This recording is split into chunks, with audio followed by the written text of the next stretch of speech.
North St. Louis County has a rich history with generational homes, shops, and stories. One such story is that of the Bubbleheads. That it was really a very localized urban legend. There are different versions of this story throughout the generations, but one part has stayed the same. You just knew not to drive down that lane. You just don't know what potentially could be out there.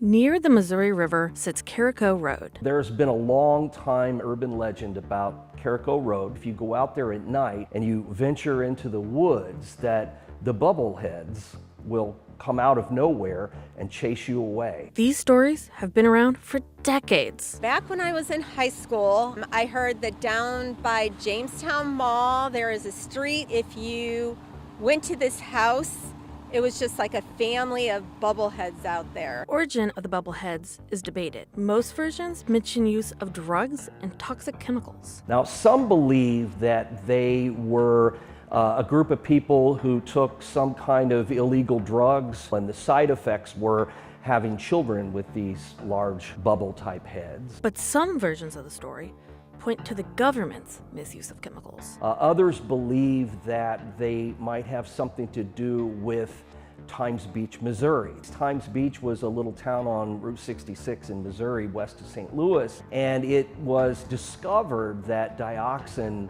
was in the soil. The root of the stories around the Bubbleheads is based in the real-life fears of health struggles and social isolation. But it also turns out that there might be a sadder and much simpler answer to this story. There was a very real little boy whose family lived on Carrico Road in a kind of isolated spot, who had hydrocephalus, which is what we refer to as water on the brain. And apparently this boy often liked to play outside. Somebody spotted him and it became kind of a taunt, and eventually the family moved away after being subjected to Bubblehead for so long. We don't know if anyone with hydrocephalus ever lived on Carrico Road, but like many urban legends, one idea can spark a wildfire of a story that spreads through generations. And so to this day, there are still people who believe that if you drive out there late at night, that you will encounter the Bubbleheads that will chase you away